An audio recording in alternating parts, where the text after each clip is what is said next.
सामान्य सभामुख महोदय,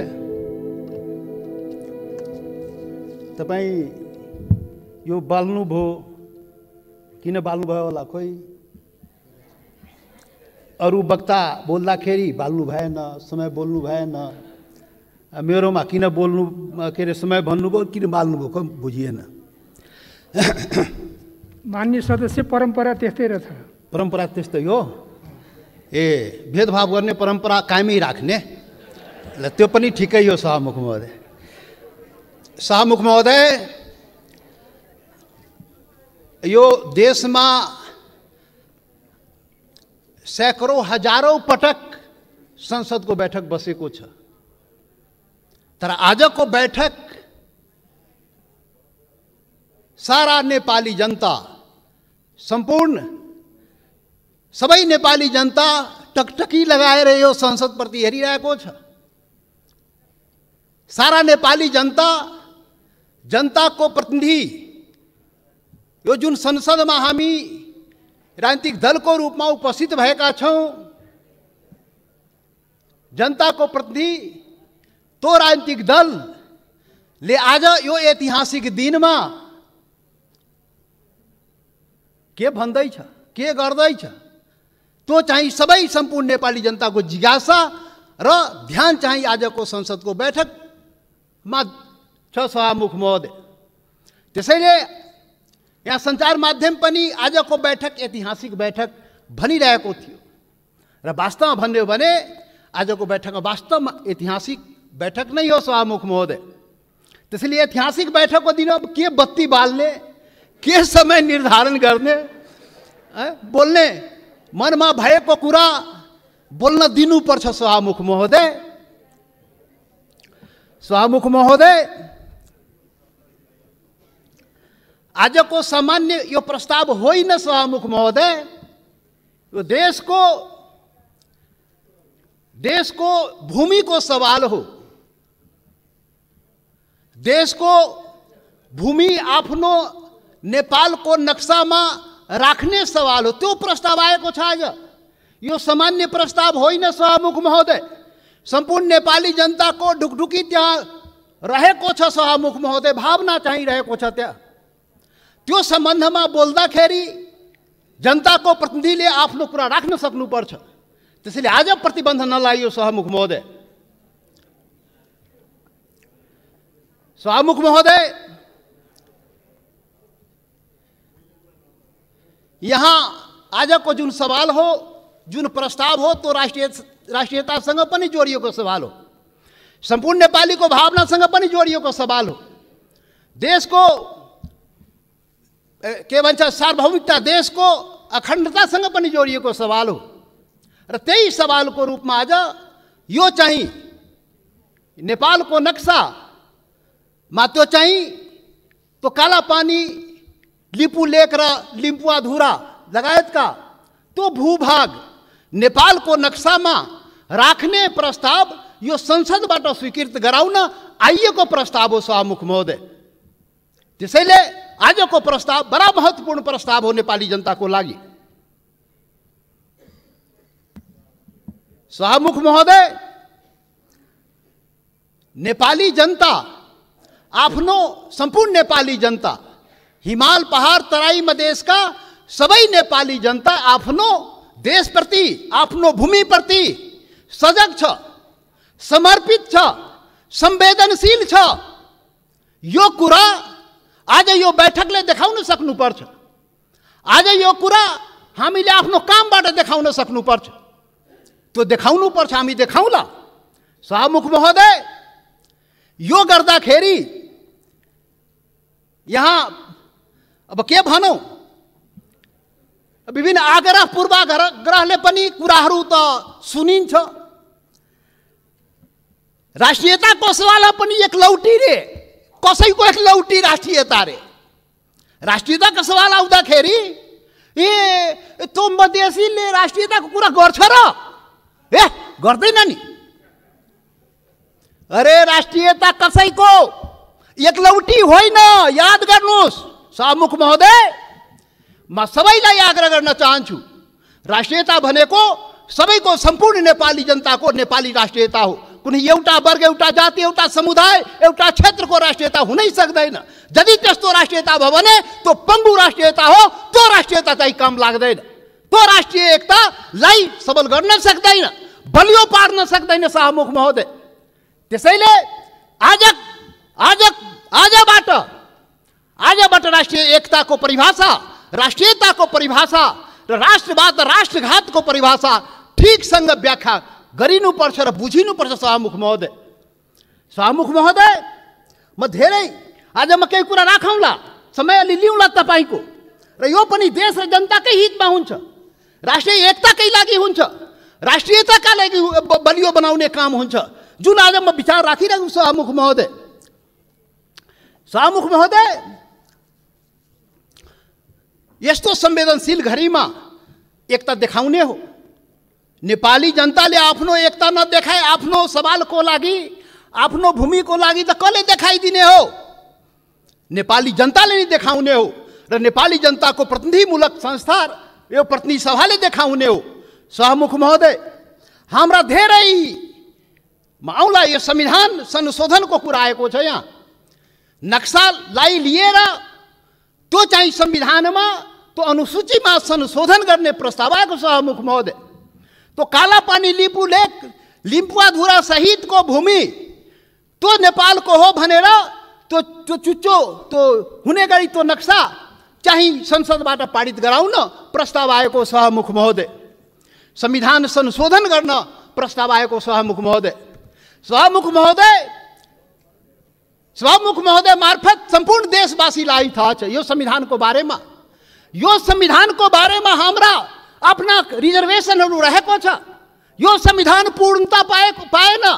यो संविधान सबैको हुन सकेन। यो संविधान हिमाल, पहाड, तराई, मधेसका सबै जनताको हुन सकेन। आदिवासी जनजाति शेर्पा, तामाङ, राई, लिम्बू, गुरुङ, भोटे, मगर, नेवारको हुन सकेन। मधेसीको हुन सकेन, थारूको हुन सकेन, दलितको हुन सकेन, शोषण उत्पीडन परेको जनताको हुन सकेन। उसले आफ्नो भावना राखिरहेको छ, रिजर्भेसन राखिरहेको छ। यो हाम्रो पनि संविधान हुनु पर्यो, हाम्रो लागि पनि बनाइदिनु पर्यो, त्यो प्रावधान हाम्रो लागि पनि राखिदिनु पर्यो। त्यो संविधान संशोधनको जब कुरा आउँछ हामीले राख्ने गरेका शाहमुख महोदय। आज पनि संविधान संशोधनकै सवाल आएको छ प्रधानमन्त्रीजी। शाहमुख महोदय, तपाईँ मार्फत प्रधानमन्त्री सौभाग्य आज बसिराख्नु भएको छ, प्रत्यक्ष रूपले सुनिराख्नु भएको छ। हामी त्यो संशोधनको जब कुरा आउँछ संविधानको, त भन्दाखेरि नै हामी भनेको थियो यो सबैको लागि संविधान बनाउनुहोस् है। विगतमा त्यत्रो आन्दोलन भयो, यो देशका आदिवासी जनजाति, मधेसी, थारू लगायत दलित सबैले आन्दोलन गरेको छ। त्यो संविधानमा सबैको भावना राखियोस् है हामी भनेका थियौँ। तपाईँहरू सहमति गर्नुभएको थियो शाहमुख महोदय। यो देशको ठुला पार्टी काङ्ग्रेस, कम्युनिस्ट, माओवादी जतिका के भन्छ एमाले, माओवादी सबैले सहमति गरेका थियो। यस्तो संविधान बनाइन्छ र अब यो मुलुकमा विभेद हुँदैन। अब संघीय लोकतान्त्रिक गणतन्त्र आउँछ, सबै नेपाली बराबर हुन्छ, कुनै समुदाय, कुनै वर्ग, कुनै क्षेत्रप्रति केही अन्याय हुँदैन भनेर भनिएको थियो, सम्झौता गरिएको थियो। तर बन्दाखेरि त्यो भएन। त्यो पीडा त भन्न पाइन्छ नि अहिले संविधान संशोधन गर्ने बेलामा। हामीले त भने हो शाहमुख महोदय, जब प्रधानमन्त्रीले नक्सा बनाउनु भयो हामीले भनेको थियौँ राम्रो गर्नुभयो। नेपालको भूमि फिर्ता ल्याउने कुरा जुन गर्नुभयो, नक्सा बनाउनु भयो, राम्रो गर्नुभयो। सर्वदलीय बैठकमा हामी सबैले एकमतले सरकारलाई, प्रधानमन्त्रीलाई हामी भन्यौँ तपाईँ अगाडि बढ्नुहोस्, यो चाहिँ भूमि चाहिँ नक्सा बनाएर मात्रै हुँदैन, फिर्ता ल्याउने पनि कुरा गर्नुहोस् है प्रधानमन्त्रीजी। नक्सा बन्यो। आज संसदबाट के भन्छ अरे संविधान संशोधन समेत गराएर अनुसूचीमा राख्ने कुरा भएको छ। जब संविधान संशोधनको सवाल आउँछ त्यति बेला हामीलाई त्यो पीडा हुन्छ, किनभने यो संविधानको लागि, यो संविधानको अपनत्वको लागि सैकड़ों जनता चाहिँ जान गुमाएको छ, बलिदान दिएको छ शाहमुख महोदय। त्यो पनि राष्ट्रियता हो, त्यो पनि नेपालको जनताको राष्ट्रियता हो, त्यो पनि आफ्नो हक अधिकारको लागि जान गुमाएको छ, सङ्घर्ष गरेको छ, आन्दोलन गरेको छ शाहमुख महोदय। त्यसैले शाहमुख महोदय जब संशोधन कुरा आउँदाखेरि त्यो कुरा पनि हामी राख्ने गरा। त्यसैले हामीले भनेका थियौँ शाहमुख महोदय प्याकेजमा ल्याइदिनुहोस्, यो त्यो कुरा पनि ल्याइदिनुहोस् न, जो हामीले उठाएका सवालहरू पनि त्यो पनि ल्याइदिनुहोस् न, सँगसँगै ल्याइदिनुहोस् न। अनि राम्रो हुन्छ। अनि राष्ट्रिय भूमि मात्र होइन, जनता पनि राष्ट्रियता हो नि त। भूमि मात्रै होइन, जनता समेत, भूमि र जनता मिलाएपछि राष्ट्रियता हुन्छ। जनताको सवाल पनि ल्याइदिनुहोस् न भने आग्रह गरे हो, बिन्ती गरे हो शाहमुख महोदय। तर खोइ आएन। मजबुरन हामी चाहिँ छुट्टै के अरे प्राइभेट बिलको रूपमा यहाँ ल्याउनु पर्यो सभामुख महोदय। अब पछि विचार होला सायद। अब यो 7औं संविधान सभामुख महोदय, 6वटा संविधान त नाश भयो मुलुकमा। 70 वर्षमा 7वटा संविधान, 6वटा संविधान यही कुकर्मले गर्दाखेरि, यही गतिविधिले गर्दाखेरि समाप्त भयो। जनताको माग अनुसार समय सापेक्ष संशोधन भएन भने संविधान जाँदो रहेछ। त्यसैले यो 7औं संविधान, संघीय लोकतान्त्रिक गणतन्त्रको संविधान बडा मेहनतले, त्याग बलिदानले नेपाली जनताले ल्याएको छ। त्यसले यो संविधानको रक्षा हुनुपर्छ। रक्षाको लागि त्यसमा समय सापेक्ष जनताको माग अनुसार सुधार परिवर्तन गर्नुस्। बाइबल कुरान गीता नबनाउनुस्। अब प्रधानमन्त्रीले उचित आवश्यकता भन्नुहुन्छ, खोइ कहिले उचित आवश्यकता आउने थाहै छैन। अब खोइ कसरी हुन्छ हो, त्यो भएन सभामुख महोदय। त्यसैले आजको दिनमा त्यो याद गर्न, रिमाइन्ड गर्न खोजेको, सम्झाउन खोजेको यो संविधान संशोधनको सवाल आउँदाखेरि त्यो जनताको, त्यो हिमाल पहाड तराई मधेसका जनताको भावनालाई पनि सम्झिदिनुहोस्। सम्पूर्ण म भने थिएँ पहिलो दिनमा, पार्टी ठुलो भयो, दिललाई ठुलो बनाउनुहोस् प्रधानमन्त्रीजी भने थिए, प्रचण्डजी भन्ने थिए। तपाईँ दुईजना शीर्ष नेतालाई दिल ठुलो बनाउनुहोस्, त्यो दिलमा सम्पूर्ण नेपालीलाई समेट्नुहोस्, हिमाल पहाड तराई मधेसका सबैलाई समेट्नुहोस् र सबको नेता बन्नुहोस्, सबको संविधान बनाइदिनुहोस्, त्यो भने थिएँ। तर आजसम्म त्यो काम भएन। अब होला कि आज जुन यो संवेदनशील समयमा पनि हामीले कुरा उठाइरहेकोमा अब हुन्छ। त्यसैले सभामुख महोदय, सबै असन्तुष्टिका बावजुद हाम्रो पुरै असन्तुष्टि छ संविधानप्रति, हाम्रो अधिकारप्रति, पहिचानप्रति, यो देशको जनताको अधिकार र पहिचानप्रति, हिमाल पहाड तराई मधेसको जनताको अधिकार र पहिचानप्रति, उसको समानता र विभेद के विरुद्धमा यो विभिन्न कुराहरू, हाम्रा रिजर्भेसन छ, हाम्रा असन्तुष्टिहरू छ। तर पनि आज जब देशको सवाल उठेको छ, राष्ट्रियताको सवाल उठेको छ, हाम्रो भूमिको सवाल उठेको छ, यो अवस्थामा सबै असन्तुष्टिहरूलाई थाती राखी जनता समाजवादी पार्टीले यो प्रस्ताव, जुन यो नक्सा सम्बन्धी प्रस्ताव जुन आएको, त्यो प्रस्तावलाई जनता समाजवादी पार्टीले सहर्ष समर्थन गर्दछ। त्यसलाई हामी सर्वसम्मत रूपले समर्थन गरेका छौँ सभामुख महोदय। याद रहोस्, हाम्रा असन्तुष्टि हिमाल पहाड तराई मधेसका जनता, तो शेर्पा तामाङ राई लिम्बू गुरुङ भोटे मगर नेवार थारू मधेसी दलित, तो जनताको भावनालाई बुझिदिनुहोस्। यसरी देश चल्दैन त्यति मात्रै भन्ने हो सभामुख महोदय। यसरी देश नचलाउनुहोस्, यो सबैको देश हो। राष्ट्रियता भनेको सम्पूर्ण नेपालीको जनताको मनमा आफ्नो देशप्रति भावना छ र त्यही भावनाको यहाँ प्रतिबिम्बित यहाँ भएको छ। जति असन्तुष्टि भए पनि जब देशको सवाल आउँछ हामी एकजुट भएर उभिन्छौँ। आज हाम्रो बारेमा त अनुहार हेर्ने बित्तिकै मधेसी, यो त राष्ट्रघाती नै होला, यो त मधेसी, यो त विदेशी नै होला, यो त भारतीय नै हो भनेर कुण्ठाबाट भरिएका नस्लीय चिन्तन बोकेकाहरू आजदेखि त्यो हटाइदिऊ। नेपाली सीमाको रक्षा प्रत्येक मधेसी सेना भएर सीमाको रक्षा गरेको छ सभामुख महोदय। नेपालको सेना त्यहाँ बस्नु पर्दैन। मधेसी जनता त्यो सीमाको रक्षा गरेको छ, इमानदारीसँग गरेको छ। तपाईँ विभेद गरे पनि, तपाईँ अन्याय गरे पनि, सरकारले विभिन्न प्रकारले उसलाई पीडा पुर्याए पनि आफ्नो सीमाको रक्षाको लागि लडेको छ, मरेको छ। त्यसैले सभामुख महोदय, अब यो जनता समाजवादी पार्टी अब भर्खर हामी एकता प्रक्रियामा पुरा पनि भएको छ, निर्वाचन आयोगमा गएको छ, एक भइसकेको छ। यो वैकल्पिक शक्ति निर्माणको लागि, राष्ट्रिय शक्ति निर्माणको लागि हामी प्रक्रियामा अगाडि बढिसक्यौँ सभामुख महोदय। अब अन्तमा सभामुख महोदय, अब तपाईँ लाइन त नकाट्नु होला, अब अन्तमा आइसके। सभामुख महोदय, एउटा कुरा देशवासी जान्न चाहन्छ, ल यो फेरि राष्ट्रघात यो देशमा हुने हो कि? यो राष्ट्रघाती को हो यो देशमा? पहिचान गर्नु पर्यो। यो राष्ट्रघाती हो को यो देशमा? देश बेचुवाहरू को हो? अरे देश बेचुवाको खोजी हुनुपर्ने नेपाली जनताले त्यो पनि खोजिरहेको छ। अरे त्यो त हाम्रो छँदै थियो नि, त्यो जमिन, त्यो काला पानी लिपु लेक लिपुवा धोरा सहितको नक्सा त नेपालको नक्सामा त थियो 58 वर्ष पहिले। अरे कुन देश बेचुवाले देश बेच्यो? श्वेत पत्र खोइ जारी गरेको? श्वेत पत्र जारी गर्नु पर्दैन? टुरी खेलमा राष्ट्रघातीलाई झुन्ड्याउनु पर्दैन, ढाकछोप गर्ने। अरे सभामुख महोदय, महाकाली सन्धि हुँदाखेरि, अरे 25 वर्ष पहिले महाकाली सन्धि भएको थियो र यही संसदबाट पारित गराइएको थियो। त्यो महाकाली सन्धि कसरी भयो? अरे त्यसमै थियो नि महाकाली सन्धिमा लिपुले काला पानी लिम्पुवाधुराको महाकालीको स्रोत, त्यो नदीको स्रोत मुहान कता, त्यो क्लियर भएको भए त हाम्रो जमिन मिचिन थियो र किन भएन? यही संसदबाट पारित गराइएको थियो। कसले पारित गरायो? कसले सम्झौता गर्यो? कसले पारित गरायो? म त सुनेको छु, त्यति बेला म सांसद थिइनँ। पार्टी पनि फोरेर पारित गराइयो भो। अरे कस्तो राष्ट्रवादी काम गरे हो? महाकालीलाई संसदबाट पारित गराउँदाखेरि त्यो मुहानको चाहिँ, महाकालीको मुहानको चाहिँ पत्तो नलाउने र त्यसलाई चाहिँ संसदबाट पारित गर्ने। त्यसैले राष्ट्रघातीको पहिचान हुनुपर्छ सभामुख महोदय।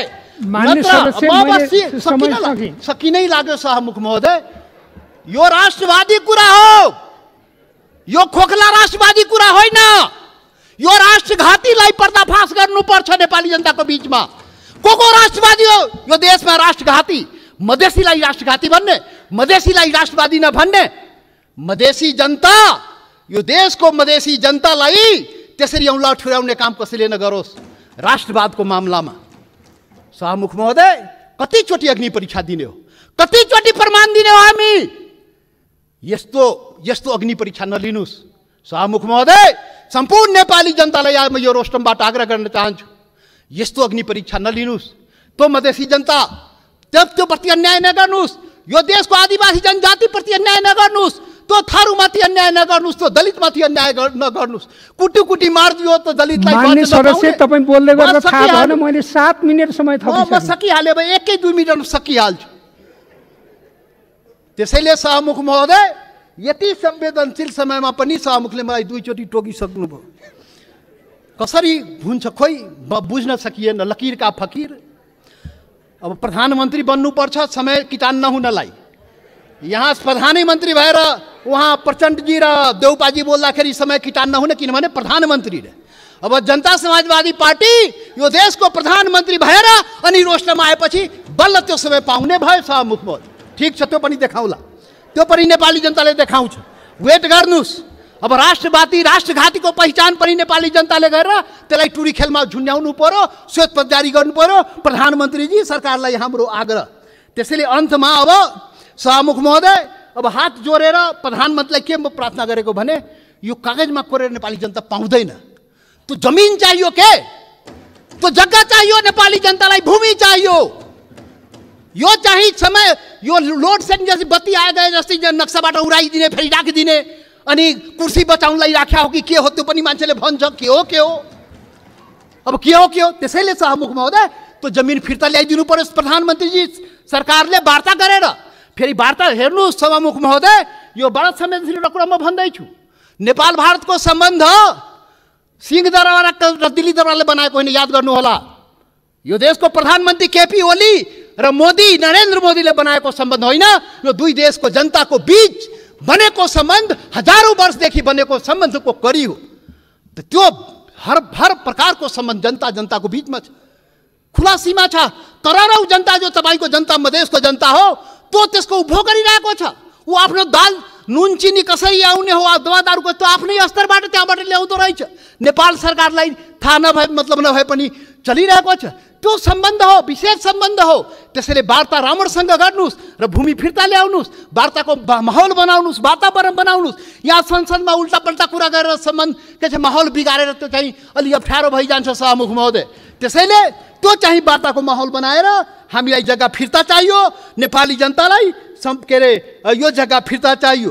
त्यसैले अब जनताले के भन्छ भने, यो कोरोनाको अवसरमा जनताको जीवन रक्षा नगर्ने सरकारले हाम्रो भूमिको रक्षा गरिदिन्छ भने जनताले भनिरहेको छ। त्यो चुनौती तपाईको अगाडि छ। जनताको जीवनको रक्षा पनि गर्नुपर्छ, हाम्रो भूमिको रक्षा पनि गर्नुपर्छ। धन्यवाद।